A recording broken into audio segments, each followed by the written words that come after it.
Good morning everyone, আমি প্রিয়াঙ্কা। আমার চ্যানেলের ছোট্ট একটি পরিবারে আপনাদের সকলকে জানাই স্বাগত। আশা করি আপনারা সকলে ভালো আছেন, সুস্থ আছেন এবং সাবধানে দিন কাটাচ্ছেন। আমিও বেশ ভালো আছি।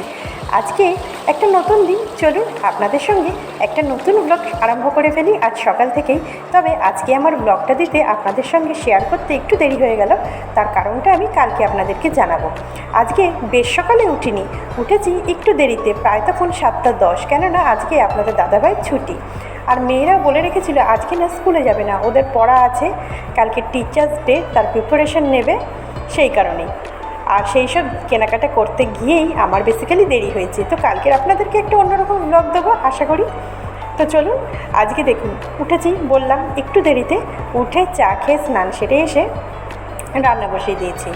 ওদিকে কাঁকরোল ভাজাটা হয়ে গেল, আর এদিকে করে ফেলছি কচুরলতি দিয়ে চিংড়ি মাছ দিয়ে। তো আপনারা রেসিপিটা দেখুন। কচুরলতি আমাদের বাড়িতে সকলে ভালোবাসি, আমরা 5 জনেই বেশ ভালোবাসি খেতে। লতি হলে পরে আমাদের যেন আর কিচ্ছু লাগে না। আর শুধু চিংড়ি মাছ নয়, আমি কাটাপোনা মাছ, জ্যান্ত ছোট মাছ, সব মাছ দিয়েই লতি করে থাকি। তা আজকে আপনাদের সঙ্গে চিংড়ি মাছ দিয়ে শেয়ার করলাম, আগামী দিন অন্য মাছ দিয়ে শেয়ার করব। তবে আপনারাও যারা খান না, এইভাবে একবার কচুরলতি খেয়ে দেখবেন লতি হলে পরে তখন আর অন্য কোনো আইটেম লাগছে না।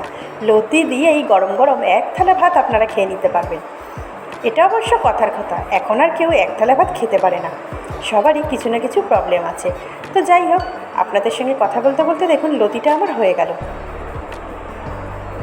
আর এদিকে ভাতটাও হয়ে গেছে। এবার সবাইকে দিয়ে দেবো খেতে। আমার মেয়েরা তো বসেই আছে, কখন লতিটা নামাবো আর ওরা গরম ভাতের সাথে খাবে।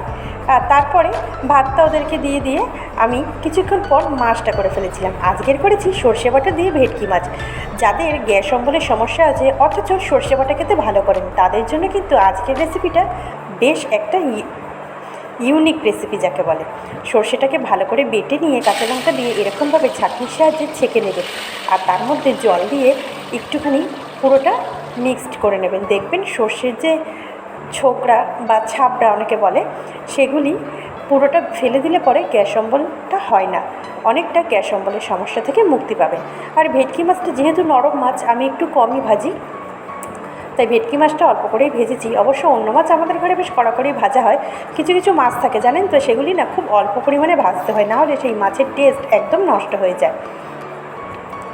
আর রান্নাটাও আজকে চটপট সেরে নিলাম, কেন এদিকে একটু কাজ ছিল। কালকের একটা দিদিভাই, মানে সৌমিদি, ওনার ব্লগের নাম সৌমির সারাদিন, আমি দেখি ভীষণ গুছিয়ে ব্লগ করেন দিদিভাই।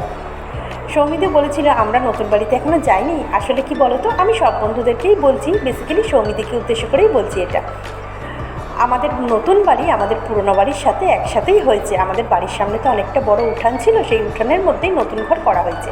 তো সেই কারণে নতুন বাড়ি যাওয়ার আর অন্য কিছু কোনো কারণ নেই। আমি আর কালকে আপনাদেরকে দেখাবো যে আমাদের নতুন বাড়িটা আর পুরনো বাড়ির তফাৎটা।